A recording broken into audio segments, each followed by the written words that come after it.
What's going on, Cowboys Nation? As we all know, we are officially one step closer to week 1 against the New York Giants for the Dallas Cowboys in the regular season. The team has now left Oxnard, California. I guess it's pretty much that whole process of the training camp down there in Oxnard, California. The team has returned now to Frisco.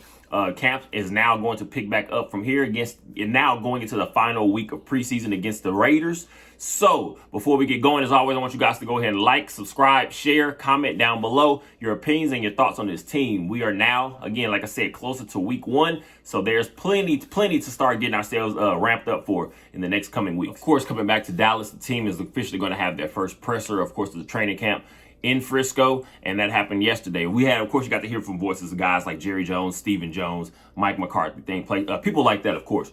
Stephen Jones himself said he believes this is the deepest team we've had in a long time around here. We're talking about from top to bottom to what they believe will be the final 53-man roster. Of course, obviously, there were some injuries that did happen in that Seattle Seahawks preseason game. Some things that kind of, I guess, will have a damper on the season if they're not able to be, I guess, some solution being able to find for it. So, of course, Overshown was a huge blow. We, again, no third-round pick. We expected some big things from him, me especially, also being a Longhorns fan, just having that prior knowledge of a guy like that, just knowing the kind of Swiss Army knife, X-Factor type player, weapon he can be on a defense for any team, especially even going into his rookie year, he's expected to be a real contributor. Dan Quinn, Mike McCarthy said as much multiple times. So, just being able to see that injury, of course, that was very unfortunate. So after that point, of course, what is everyone trying to figure out? What exactly is the direction now? Are we going to be looking for somebody to maybe bring somebody in, a trade, or just kind of see what we can kick the tires on for what we already have?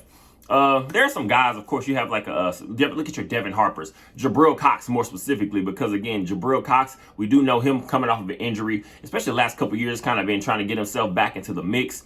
Could he possibly be a substitution, I guess, for a guy like a Overshown, what he was going to bring? We'll see, because they do have now, again, and it's funny now it's being said even a year prior, we're talking about a guy like Marquise Bell. Of course, we know undrafted guy from a couple years ago. He's going to be a guy we were looking at to maybe see what he can add. And Dan Quinn believes Marquise Bell has that potential and that ability to kind of, I guess, in a way, cover up some of those things that Overshown was potentially going to bring to this team. And Marquise Bell, he feels that way, and it's funny because if you look, Patrick No C Walker, Voice of the Star is his @ Of course, you're gonna look at on Twitter, formerly @X, formerly known as Twitter.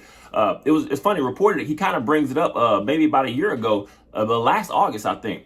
Dan Quinn believes that a Marquise Bell type player has linebacker capability. So that is kind of exciting, because one thing you don't want to lose is just the athletic ability from that position, because to me, that's what Overshown was going to bring. He was going to bring that tenacity, but that athleticism, things that you can't really coach, the instinct, just the ability to get to the ball and kind of always be around the ball as much as he can. So if Marquise Bell can find his mix, again, this could be another slept-on piece that nobody's really put too much thought into prior to the injury. So we'll see how that goes. I'm looking for things. Also, like I said, Jabril Cox. I want to see what Jabril Cox can do going forward, because he now has a bigger opportunity. I guess that position is a little less cloudy. So if you're able to make plays, you're going to find yourself in the mix. Obviously, the last couple of days, there's been a video flying around. I did not know Brandon Cooks had a pilot license, but we saw a video. Brandon Cooks is the pilot. He's in the plane. Again, just a little tour with Micah Parsons, Stephon Gilmore. Of course, you want these guys to have fun and be free, but as a fan, you naturally just thinking, oh man, we just need everybody exactly healthy as we can be. So, but again, they was out there having fun. But a kind of funny thing Jerry Jones hears about, of course, he says if he knew about it, some of the guys from the best parts of the team were involved in participating in something like that, he would have put an end to it. So that's kind of funny, just knowing. Again, we all pretty much just want everything to fly as smoothly as we can this season. So hopefully, again, that's just something. Again, it's not too much to put into, but I guess it is crazy just seeing stuff like Brandon Cooks having a pilot license. That's nothing I really had an idea of. Obviously, of course, you're going to look at the situation. What is the running back room? That's pretty much been the biggest talk, or one of the biggest talks, of this team. Going from, again, the last game against the 49ers in the playoffs to going through the offseason, the draft, training camp, and now we're getting close to week 1. Like I said, of course, the running back room, and what exactly is that going to look like? I'm not really worried about our running back room, to be honest, if I'm being completely serious, because I believe Tony Pollard has the ability to be that running back one. And running back one to me doesn't mean 25, 30 carries a game. Running back one can be you just simply getting your touches in different variety of ways. We already know Tony Pollard is a very, very solid receiver out of the backfield. We saw a big touchdown catch. Was it 80 yard, I believe, against the Vikings last year. So he's shown the capability of a guy that you can give lots and lots of touches and keep him in the mix. So Tony Pollard, I can see him getting that 15 to 18 carries a game. Also throwing another 5, 6 potentially receiving, against some targets at least. And then, of course, you're going to know Deuce Vaughn. I am not even remotely worried about finding Deuce Vaughn any reps because he's shown the versatility. And again, that size is going to be something that he can use to his advantage, because if you're watching Deuce Vaughn play and you watch him run between the tackles a lot of times, he gets lost in the mix. And it's because naturally everyone's flying around full speed. You see these big old linemen, you see these big D linemen, linebackers, and all of a sudden you have a little 5'5", 6 back, a guy like that, he'll get lost in the mix. So Deuce Vaughn's going to be able to find his potential, his again, just spaces for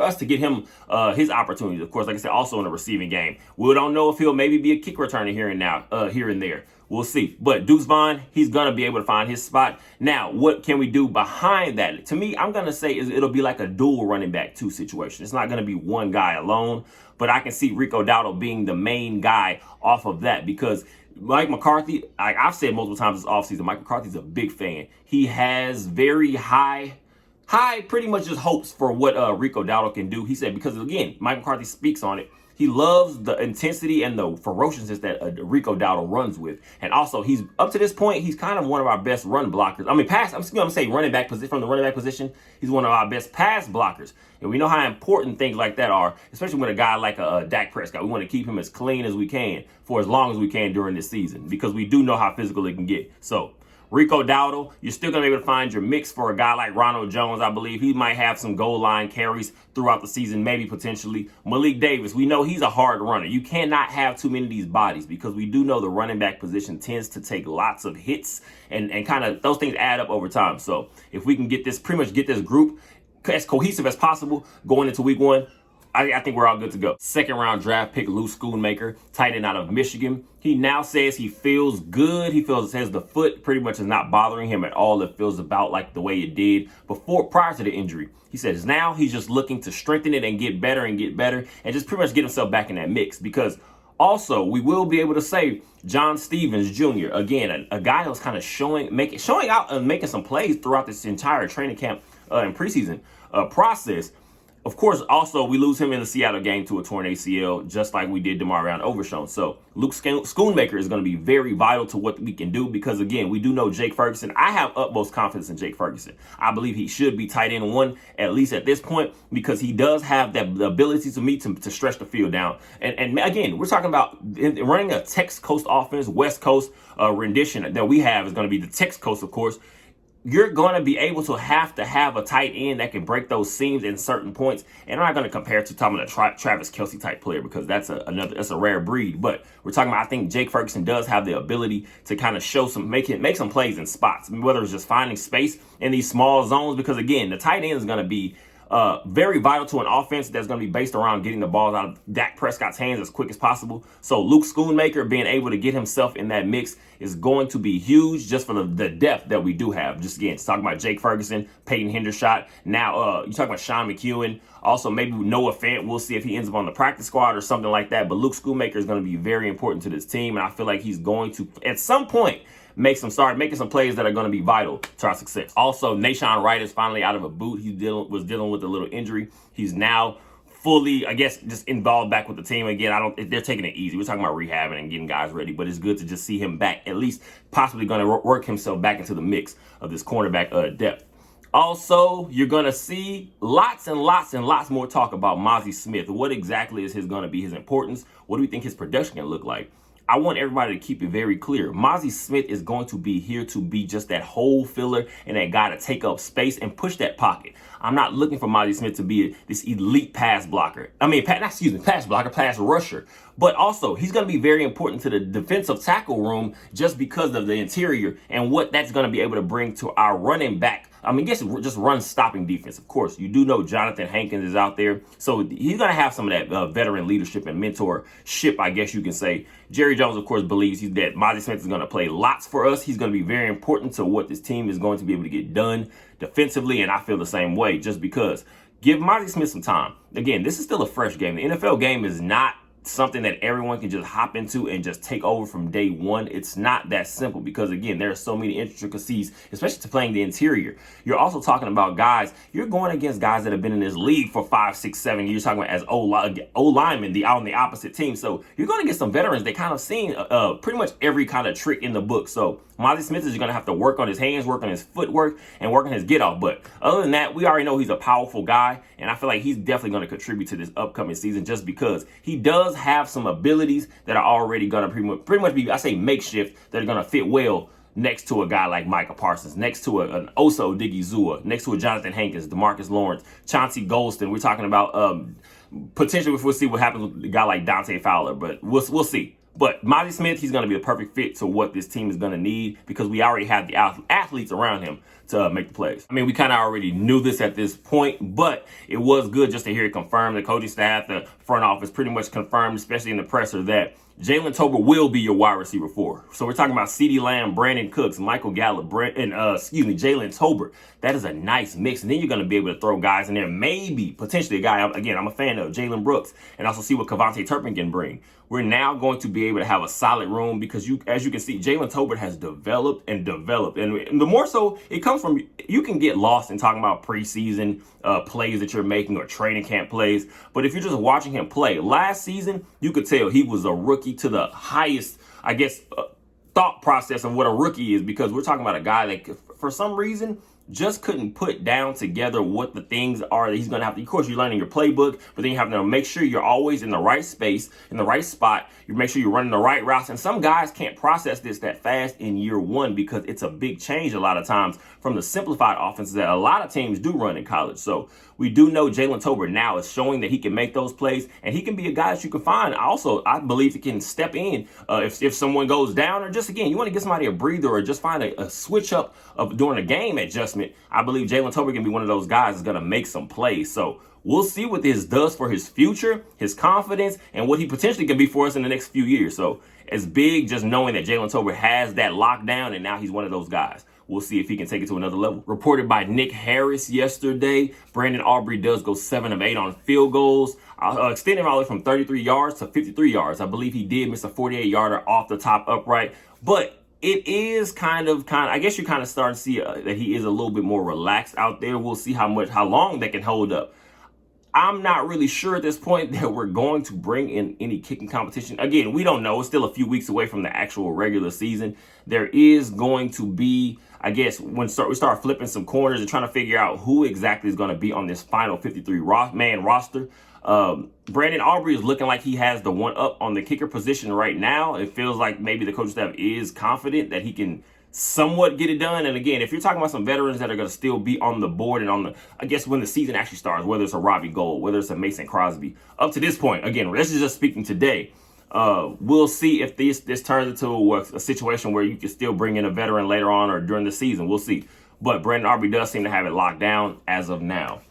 Also, of course, pretty much it's been kind of a little talk just because Mike McCarthy does not believe in playing a lot of his starters during preseason, and especially at this point, because now what he's looking for is just getting these guys to week 1 in the regular season. Jerry Jones kind of echoed the sentiments of Mike McCarthy's thought process. He wants these guys to be around for December. So as much as he can keep them healthy, if he feels they're getting the reasonable reps, during the training camp and offseason process, then he doesn't really feel the need to get some of these guys some reps during, I guess, preseason game time.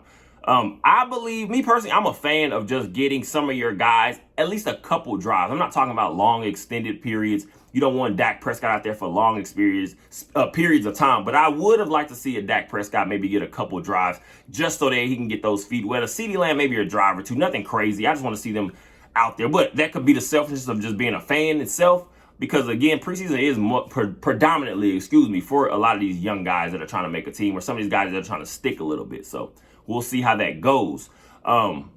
Pretty much that's all we got going for now. But again, the Dallas Cowboys will continue camp in Frisco. I'm sure there'll be videos. We're going to have some guys out there making plays. Again, the excitement is just knowing that week 1 is right around the corner. We're not too far off. This will be the final preseason game against the Raiders. Hopefully we can make it out healthy, scot-free. That's why I do understand why you're not really, you kind of weird. You're playing a lot of your big contributors, expected contributors. So hopefully we can get out of that game healthy. Hopefully we can pull out a win just for morale for some of these young guys trying to make the team. We'll see how it goes. I appreciate you guys for all the support. Go ahead and like, subscribe, share, comment down below. What do you think the Cowboys are going to do in this next preseason game against the Raiders? What do you believe we're going to do in week 1? What do you believe the final score is? Anything like that? Just you guys' opinions, because I want this channel to be about you guys and your thoughts. So I appreciate it. As always, you guys enjoy the rest of your day.